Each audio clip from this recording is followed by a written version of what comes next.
Bonjour à toutes et à tous, bienvenue sur Misscom. Pour ceux qui me découvriraient dans cette vidéo, je suis Claire Négrier, révélatrice de personnalité d'entreprise. J'accompagne depuis plus de 12 ans TPE, PME, indépendants et même les plus grosses entreprises, dans leur communication et leur marketing, de la stratégie à la création des outils. Et régulièrement dans mes lives, vous pouvez voir mes chats qui se baladent parce que c'est comme ça. Dans mes vidéos, on est en live, c'est le direct, même si vous retrouvez ces vidéos sur YouTube parce que je les crée de manière à ce qu'elles puissent aussi répondre à des vidéos standardisées. Il n'empêche que vous avez les aléas du direct avec les petits animaux qui se déplacent ou des fois qui se battent juste à côté.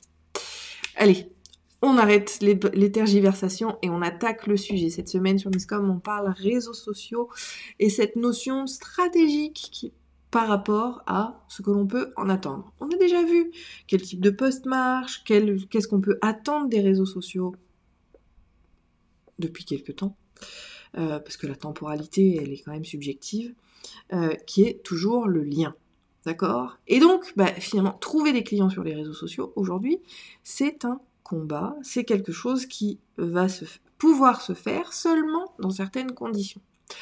On l'a déjà vu, ne serait-ce que mardi, on va pouvoir trouver des clients, mais pas de manière frontale, ou peu. Alors c'est pas valable pour tous, bien sûr. Chaque domaine d'activité est différent et spécifique. Chaque attente client va être spécifique aussi. Je vous donne souvent l'exemple de mon ami Lionel qui a les savons de Lionel et qui avait créé sa savonnerie, qui a un groupe sur le DIY, le do it yourself, où on est plus de 8000 personnes à s'échanger des recettes, à chercher des astuces, à se poser des questions. C'est une communauté qui va s'animer toute seule et qui, malgré tout, est challengée par Lionel ou par ses équipes, ce qui fait que régulièrement, comme Lionel est toujours dans le don au niveau de ses recettes, au niveau de ce qu'il propose, ces actions vont être effectivement maximisées sur ce groupe-là. Mais je dirais que Lionel fait office aujourd'hui de exception sur les réseaux sociaux parce que ce n'est pas donné à tout le monde. Déjà, premièrement, parce que, comme je vous le dis, de manière frontale et institutionnelle, les réseaux sociaux, c'est pour créer du lien, c'est pour avoir de l'échange, soit avec des gens qui aiment votre thématique, soit avec des prospects, soit avec les clients, soit même dans le but d'une fidélisation client. Donc tout ce qui va être vitrine de vous-même aura tendance à être uniquement dans le relationnel et pas dans la vente. Certains réseaux vont être plus faciles que d'autres. Je pense à Facebook, c'est purement gratuit parce que c'est comme ça dans la tête des gens. C'est familial, c'est amical, c'est du gratuit. Donc forcément, quand on a une communauté qui cherche que du gratuit, on obtient rarement de quoi vivre de son activité. Je dis pas que vous n'allez pas faire un petit chiffre d'affaires, d'accord ? Moi, l'objectif, et il faut quand même se positionner en tant que chef d'entreprise, c'est que vous pérennisiez votre entreprise, voire que vous la développiez. Et il est important de comprendre que à travers les réseaux sociaux sur vos propres supports, ce sera toujours beaucoup plus compliqué. Donc, comment trouver des clients par le biais des réseaux sociaux aujourd'hui ? Le premier point, c'est déjà de situer les réseaux sociaux vis-à-vis de la relation ou de la future relation client que vous allez avoir. Qu'est-ce que ça veut dire ? Ça veut dire que pour beaucoup, comme je l'ai dit, les réseaux sociaux, c'est relationnel. Si c'est relationnel, ça va être en amont d'une relation commerciale, ça peut être donc tout ce qui va être prospection, donner l'envie, donc développer la notoriété, la crédibilité, l'affect avec les gens, c'est une première partie. Il va y avoir également le pendant, leur relation client, tout ce qui va pouvoir vous permettre d'être en aide aux clients, de pouvoir leur offrir peut-être un contenu particulier sur un suivi pendant la prestation, par exemple, ou donner justement envie à une communauté qui est fan d'un type de vos produits d'échanger sur la pratique, un peu comme l'a fait Lionel notamment, vis-à-vis du DIY. Vous allez comme ça pouvoir créer du lien. Et donc, le pendant, c'est vraiment au niveau de l'engagement, de l'assistance client, et aussi de l'engagement auprès de futurs clients. Et l'avantage, c'est que c'est une communauté qui, effectivement, va se nourrir entre les clients acquis et fidèles et les futurs clients potentiels. Maintenant, et comme je le disais, il y a une autre pan qu'on oublie trop souvent et qui pourtant est géniale, surtout sur les réseaux sociaux, c'est par rapport à la fidélisation. Vous savez que le travail de prospection, il est extrêmement compliqué, il est très difficile pour tout le monde.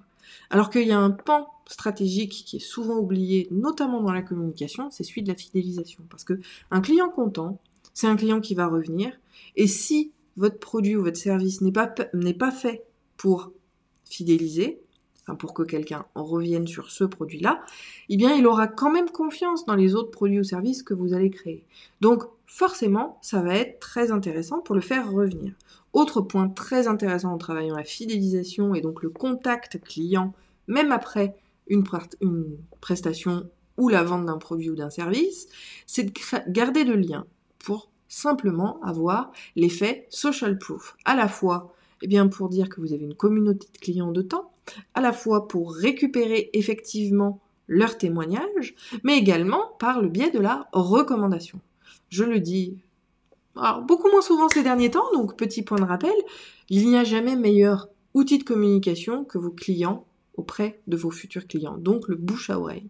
Le bouche à oreille, c'est quand même aujourd'hui 80% du business de manière globale, parce qu'on est content d'une marque, et à contrario, à inversement, quelqu'un qui va être mécontent, c'est là où on risque les bad buzz et où il est important de garder la main, je dirais, sur ce que disent les gens, et justement avoir une communauté de clients acquis, ou même de gestion, comme je vous le disais, aujourd'hui la plupart des grandes marques, surtout dans la grande distribution ou l'agroalimentaire, ils se servent des réseaux sociaux pour gérer l'aspect client et souvent le mécontentement client, parce que ça permet d'être en lien direct avec eux et on va pouvoir répondre, et cette notion d'efficacité dans les réponses va prouver et démontrer votre professionnalisme et va démontrer également que vous prenez en compte l'humain, les gens, leur retour, et que vous essayez effectivement de faire au mieux pour eux. Donc ça va travailler, là encore, parce que c'est visible, parce que c'est public sur les réseaux sociaux.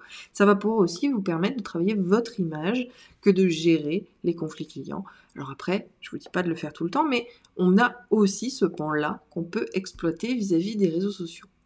Donc là, je vous ai dit un petit peu ce qu'il était encore une fois possible de faire quand vous êtes l'émetteur à proprement parler de vos réseaux sociaux. C'est votre communication institutionnelle, quel qu'en soit l'objectif. Maintenant, pour trouver des clients par le biais des réseaux sociaux, je l'ai dit, il faut situer les réseaux sociaux par rapport à l'acquisition client.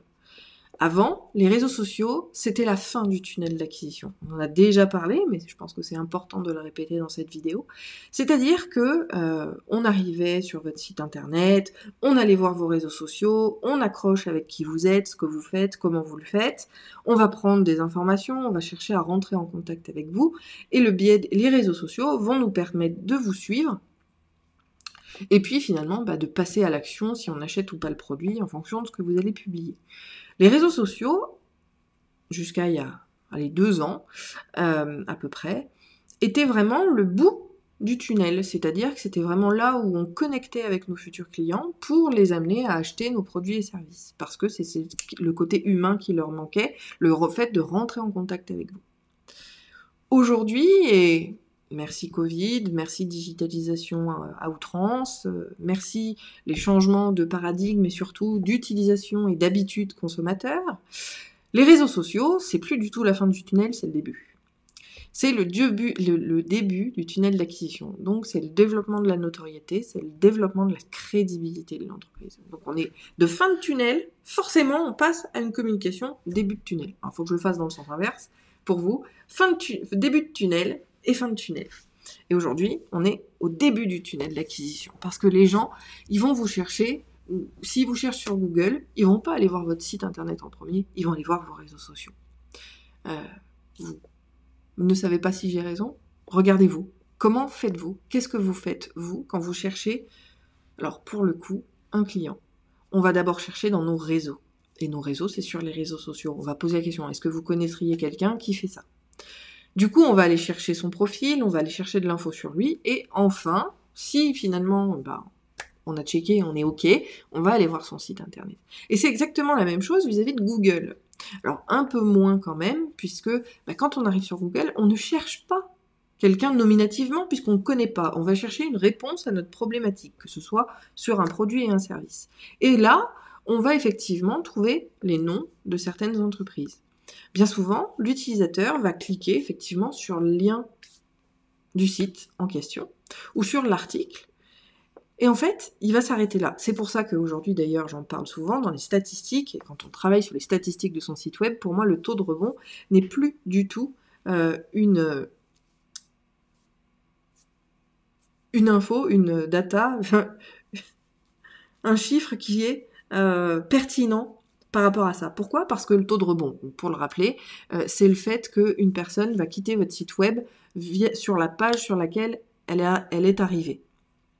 Alors, forcément, il faut le corréler. Si la durée de visite c'est moins de 3 secondes, il y a de fortes chances que le taux de rebond, c'est que les gens, ça ne les satisfait pas.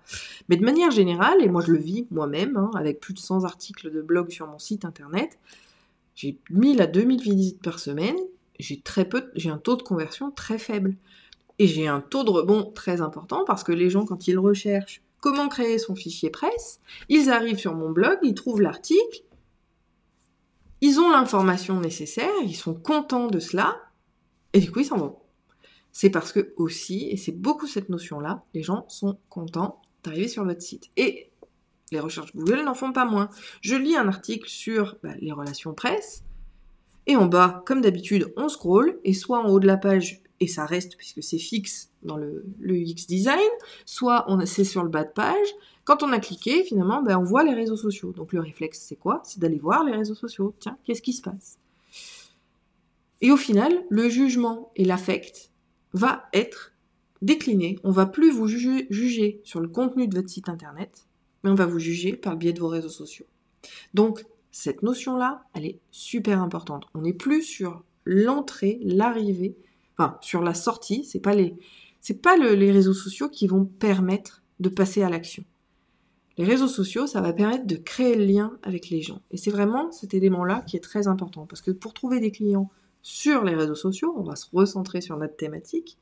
C'est en le faisant, comme moi je le fais depuis 8 ans, 10 ans peut-être, c'est finalement d'aller dans des groupes dont les membres ont besoin de vos services. Alors, on va pas aller en confrontation avec quelqu'un qui serait du même domaine d'activité que nous. L'idée, c'est pas de rentrer dans le groupe d'une communicante qui veut vendre son business sur son groupe pour que moi je vende les miennes. Ou alors, justement, on est communicantes toutes les deux, mais on a des compétences différentes et qui vont justement pouvoir se co-créer ensemble pour nourrir et répondre davantage à cette communauté-là. Mais c'est un autre sujet. L'idée, c'est d'aller vers des groupes qui ont une thématique large vis-à-vis de votre spécificité, de votre particularité, de votre domaine d'activité, de votre expertise, pour pouvoir vous positionner en tant qu'expert vis-à-vis de la thématique et de répondre aux questions. C'est ici qu'on aura vraiment le social business, c'est-à-dire un business social. Vous allez aider de manière effective une communauté qui n'est pas la vôtre, mais qui va effectivement vous amener à trouver éventuellement des clients. Trouver des clients par le biais des réseaux sociaux, c'est ce premier pas-là. C'est le fait d'être en lien continu, en tout cas le plus continu possible, avec votre audience, avec cette audience-là, et de l'amener à faire connaissance avec vous et à vous de lui démontrer qu'effectivement, vous serez la bonne personne pour les pousser à devenir des clients. Vous avez aussi, grâce aux réseaux sociaux, et encore une fois, pas à votre positionnement, pas à votre communication institutionnelle, mais bien celle sur les groupes, etc., vous aurez aussi tout ce qui va être de la recommandation, va vous permettre aussi de vous positionner en client. Alors ce sont plein de petites actions différentes qui vont vous amener peut-être 1, 2, 3 clients dans l'année. Vous n'en aurez pas 100, c'est pas vrai, c'est bullshit, ça, c'est des grosses conneries qu'on vous rabâche pour vous vendre du service justement. Mais non, ça ne se fait pas comme ça. Des gens qui ne vous connaissent pas n'iront pas acheter vos produits et services. C'est pour ça qu'il faut rester dans l'échange et dans le discours et dans le dialogue pour venir aider son prochain. Et c'est comme ça qu'on va avoir justement, des meilleurs clients. Parce que, je peux vous en parler par expérience, ça m'arrive tous les ans, régulièrement, j'ai 2-3 clients qui viennent par ce biais-là, c'est parce qu'on me tag sur des publications. Ce sont des gens qui me connaissent, qui n'ont pas forcément été des clients, mais qui apprécient le contenu que je fais et qui vont me recommander auprès de gens qui cherchent quelqu'un pour leur communication. Donc finalement, on a aussi cette notion de recommandation, alors pas pour vous vers les autres, mais bien les autres pour vous, qui va vous permettre de vous positionner en tant qu'expert et effectivement trouver des clients. On a comme ça plusieurs solutions pour le faire. Je vous le rappelle, par rapport à la publicité. Ça peut être intéressant de le faire, non pas sur de l'acquisition client, ou alors ça va marcher, mais de manière, indirecte, d'accord ? C'est par le biais de la notoriété, par le fait de vous voir, on va avoir une acquisition de cette audience-là qui vous verrait sur les ads vers, et c'est là justement mon dernier point sur comment trouver des clients, c'est de remettre le réseau social en tête de proue du tunnel d'acquisition. C'est-à-dire que vous allez vraiment optimiser ce côté vitrine qu'ont les réseaux sociaux vis-à-vis de votre marque. Vous allez vraiment développer la social proof qui est un élémentaire du social media. Parce que c'est que comme ça que les gens vont pouvoir vous juger. Si vous n'avez pas d'avis, si vous ne partagez pas de témoignages clients, on ne peut pas juger si votre entreprise est effectivement louable ou pas. Et si elle conviendra pour le futur client. Et surtout, on va venir exporter les gens vers quelque chose qui est autre, qui est différent et qui sera réellement votre communauté. Je veux bien sûr parler de la mailing list. Je sais qu'il y a beaucoup de monde qui est frileux vis-à-vis de ça et je pense que ça fera l'objet peut-être d'un mois d'atelier sur Misscom pour pouvoir réapprivoiser la thématique. Mais aujourd'hui, tous ceux qui sont sur les réseaux sociaux, vous n'avez aucun contrôle, entre guillemets, sur qui ils sont, ce qu'ils font là, comment ils le font, et pour pouvoir les garder. Bah oui, demain, Facebook disparaît, comment vous faites ? L'idée, c'est de les amener progressivement à la mailing list. Et c'est vraiment quelque chose qui est très important, on en a déjà parlé plein de fois sur Misscom. Aujourd'hui, c'est le début du tunnel d'acquisition vers autre chose. Et le plus simple et le plus efficace, c'est effectivement vers le mail. Parce que l'email, la boîte mail de celui à qui vous enverrez vos messages, c'est un petit peu son chez lui. C'est son chez lui digital. Il y va quand il a envie. Il s'inscrit pour recevoir des choses que ce qu'il a sélectionné, sauf si vous faites du spamming, mais si vous faites du spam en général, vous n'aimez pas mes vidéos. Parce que ce n'est pas une pratique éthique, et moi je prône un marketing éthique le plus important possible. Donc le principe, c'est vraiment d'amener les gens vers quelque chose qui vous appartient. Parce que l'email, vous le garderez toujours. On aura aussi un atelier sur l'email, parce qu'aujourd'hui, avec tout le remaniement de la RGPD, sachez-le, plus aucun outil d'email marketing, sauf 2 que je connais, sont RGPD. Ils ne sont plus RGPD aujourd'hui, donc il faut faire très attention. Par contre, il n'en reste pas moins. Alors, encore une fois, ça peut être sur les groupes, on peut aussi rassembler, d'accord ? Et on peut peut-être, avant d'arriver au mailing, notamment pour ceux qui n'aiment pas ça, vous n'êtes pas obligé de vous conformer au mailing si vous n'appréciez pas. Par contre, drainez les gens vers votre profil dans ces cas-là. Devenez amis avec ceux qui sont réellement pertinents pour vous et pour votre entreprise. Parce que les amitiés, malgré tout, c'est pas le groupe d'un tel sur lequel vous intervenez, qui peut fermer à tout moment, ou qui peut être même fermé par Facebook. Là encore, vous perdez le contact avec les gens. L'idée, c'est de pouvoir rester en contact avec eux. C'est aussi pour ça que personnellement, et notamment en B2B, j'essaye toujours de rester en contact sur plusieurs réseaux, notamment Facebook, mais aussi LinkedIn, puisque c'est du B2B, et que ça permet quand même de garder le contact. C'est quand même terrible si un jour l'une des plateformes ferme, de ne plus avoir jamais de contact avec tous ceux avec lesquels vous avez pu être. Donc c'est très important, c'est aussi pour ça que plus ça va, plus j'ai des demandes de création de réseaux sociaux en termes de prestations, parce que mes clientes et clients créent leur propre réseau social où leurs propres clients prospects vont pouvoir échanger entre eux. Et là, il y a une notion de propriété, il y a une notion de non-perte de l'information et probablement du client. Mais ça, c'est encore une autre histoire. Donc, comment trouver des clients par le biais des réseaux sociaux ? 1. Prendre les réseaux sociaux comme l'entrée du tunnel et les driver, les emmener. C'est pas instantané. Ça demande un travail de longue haleine, un travail de contenu. Encore une fois, pour développer votre visibilité, votre notoriété, mais surtout votre crédibilité. Parce que quelqu'un qui ne vous connaît pas, il n'ira pas s'inscrire à votre boîte mail non plus. Donc, le principe, c'est de créer la confiance avec eux pour les amener sur un autre support.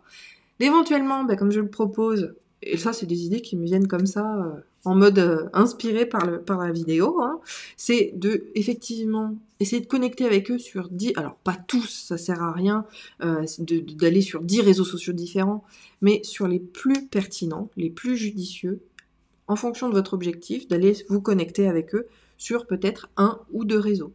Est-ce que ça peut être pertinent d'être sur Pinterest? Est-ce que ça peut être pertinent d'être sur LinkedIn avec eux? C'est à vous de voir. Mais l'idée, c'est encore une fois, comment je fais si Facebook ferme aujourd'hui? Raison pour laquelle moi j'ai publié mes vidéos sur YouTube.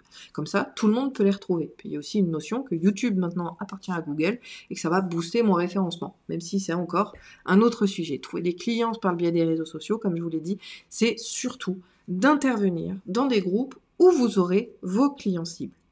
Votre cible. Je ne parle pas d'avatar, vous le savez. Parce que en fonction de l'offre que vous allez faire, du produit que vous allez faire, qu'il soit physique ou dématérialisé, que ce soit une prestation ou quelque chose de réel, vous allez aller dans différents groupes.